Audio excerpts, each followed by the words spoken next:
On day 3 of the AHSAA State Basketball Tournament here in Birmingham, 3 teams from the Tennessee Valley who were ranked #1 at the end of the regular season tried to punch their ticket to the state championship finals, which will be held this weekend. Kicking things off today were Tim Miller and the Hazel Green Lady Trojans. Early on, it was the Samaya Steele and Naya Collier show. First, Steele gets the rock on the baseline. She drives and she scores.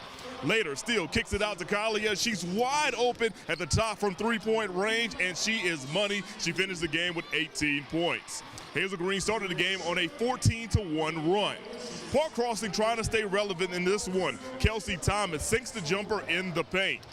But Hazel Green doesn't slow down. Seven Crutcher gets the rock in the paint, power dribbles, and she scores over 2 defenders. Lady Trojans led by 14 at the break. In the second half, Park Crossing cut the lead down to 6 points. Then Samaya Steele took over. She drives to the basket, scores, and she's fouled. Steele would finish with 30 points overall. Hazel Green advances to another state title in their drive for 5. Moving down to Class 5A, Coach Kenyatta Hill and the Guntersville Lady Wildcats taking on Charles Henderson for a spot in the title game.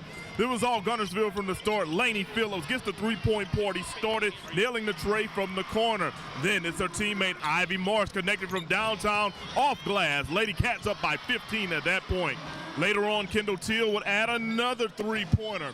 Charles Henderson makes this a game in the second half, but in the end, it's Guntersville who advances to the 5A title game, beating Charles Henderson 68-60. #1 ranked Lee taking on St. Luke's from Mobile in the other girls 5A semifinals. Lady Generals coming out the gate strong. They pass it around before Lamaya Batimba scores easily in the paint for the Lady Generals. Then Jemiah Silas showing her outside game with a deep three-pointer, and it is good. Lady Generals, and they advance to the Class 5A state championship by defeating St. Paul's tonight. Covering the state basketball championships in Birmingham, I'm Mo Carter for Fox 54 Sports. Thanks, Mo. And there was more action even after that. Coach Greg Brown and the top-ranked Lee boys basketball need 2 more wins to defend their state crown. First quarter, Dexter Smith gets inside, and he rises and hits the jumper from the charity stripe. Generals up by 11 after 1. Second quarter, Jakari Lane drives through the lane. He hits the floater for Lee. Generals go up by 10 points. So Lane could do it on offense. How about his defense? Lane comes up with a steal, takes it all the way to the hoop. Jakari Lane had 9 points at the half. Generals led by 15 at the break. Lee is heading back to the Class 5A state title game with a double-digit victory tonight. Julia?